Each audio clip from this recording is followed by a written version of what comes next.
We reiterate that the international law cannot be violated, as Israel, on the 25th of Israel, waged airstrikes against my own country. And the airstrike perpetrated by Israel against Qatar the week last constitutes an utter violation of the international law, and we must seek means to stand up to these assaults. This act of belligerence was not the spur of the moment. It is the consequence of the provocative policies of the Israeli occupation forces and the impunity they have been enjoying as they continue to go unpenalized for their crimes. This entity was created as a result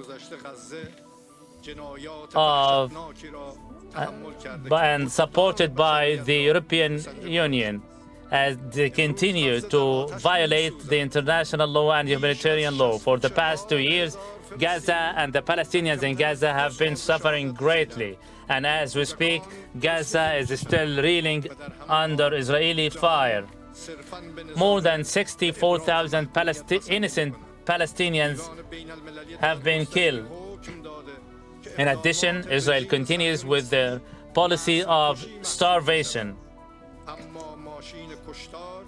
The Zionist regime continues with their acts of ethnic cleansing and genocide, a machine of starvation and killing, which acts were extended to reach the state of Qatar. Mr. Chair, ladies and gentlemen, we should act together in order to stand up to Israelis' demeanors, as Israel have violated the sovereignty of a number of Arab and Muslim states under the false pretext of self-defense.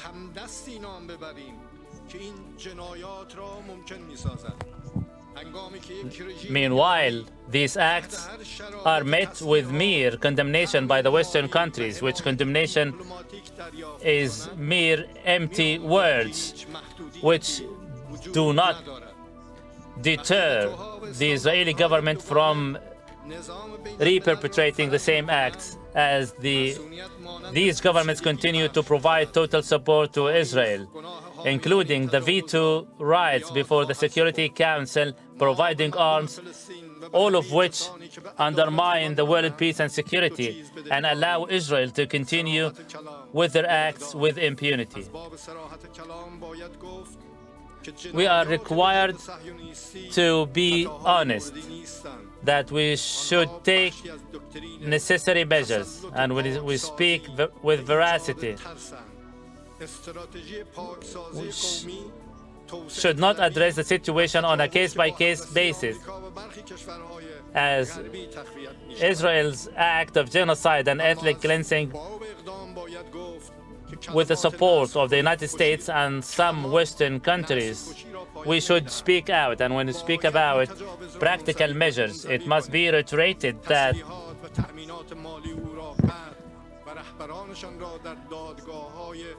the violators must be isolated, prevented from receiving arms, and above all, its officials be brought to justice. At the same time, we should also reinforce our unity and solidarity to stand up to this Zionist entity. This entity is launching attacks against all our countries, and no Arab or Muslim state is not reeling under the likelihood of future attacks by Israel. And here I would like to emphasize that we have only one express option which is to stand united, hand in hand. As the Prophet Muhammad, may peace be upon him, said, all Muslims are brothers. Therefore, we should remain as one body, one hand. The act of belligerence was not a spirit of the moment. It was an act of provocation by the Zionist entity who believe in the philosophy of blood and criminality, who believe that by way of excessive force and violations and targeting of negotiators could bring about their peace or security. By their acts, they have crossed all red lines. All the Arab and Muslim states are required to stand united, standing up to this belligerent Zionist entity.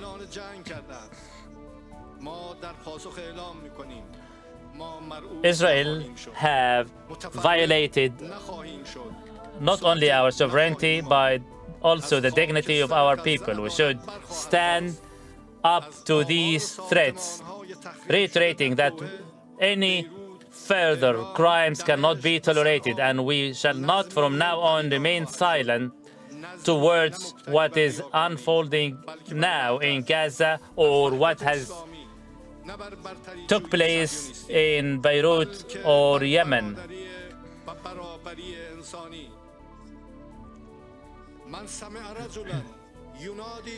Our unity must be based not only on the unity of our people in religion, but also on the shared tenets of humanity. We look forward to bringing the Israeli Zionist entity to justice.